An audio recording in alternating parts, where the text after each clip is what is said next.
United Nations has sounded the alarm over a growing humanitarian crisis in Cuba. In the past 10 days, there's been 3 prolonged national power blackouts. There are food and fuel shortages, and the economy is struggling, leaving millions of Cubans facing daily hardship.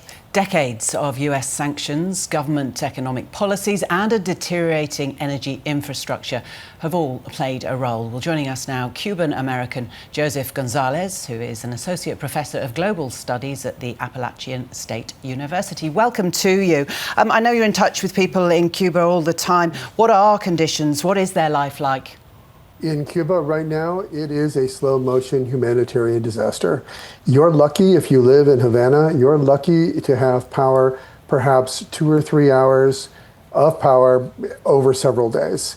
Water has stopped functioning, the infrastructure is crumbling, and it's only a matter of time before cholera and other diseases make themselves known.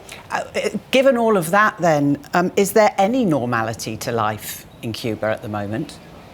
I've been going to Cuba for 30 years, and this is the worst I've ever seen. You will see Cubans scrounging for scraps in garbage dumps.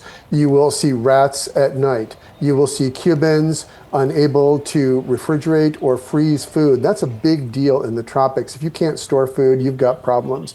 I have Cuban friends who have been told by doctors, yeah, we can treat you if you bring your own drugs.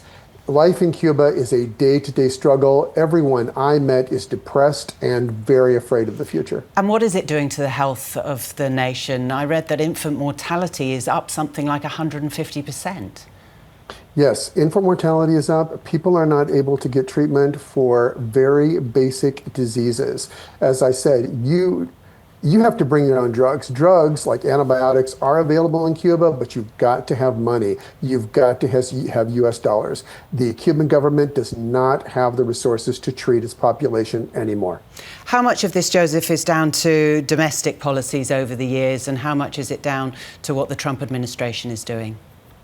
I think it's definitely 50-50. The Trump administration has made the U.S. embargo just that much worse by imposing an energy embargo shortly after the abduction of Nicolas Maduro. So that's part of it. You can't import energy into Cuba in any sort of substantial amounts, but also the government frankly has mismanaged the economy for decades, and Cubans fundamentally blame their government for the state they're in. Joseph, do you think that the US is hoping to incite some sort of civil uprising? Absolutely. I think the US government very much would like to see the Cubans overthrow their government, or they'd like to see some member of the Cuban elite step forward and with armed conspirators overthrow the government. But the truth is, every Cuban I spoke to, and I was just there last month, every Cuban I spoke to said, we cannot do this. We cannot overthrow this government. We have to have the help of the Americans. And they really are praying for the Americans to save them, such as they are. Are there any relief efforts in place at all? Yes, the international community is responding. There are mission trips to Cuba. There is an attempt by other countries to try and provide some humanitarian aid to Cuba. But the fact is that the embargo is so stringent, and every week seems to bring some new turn of the screw by the United States.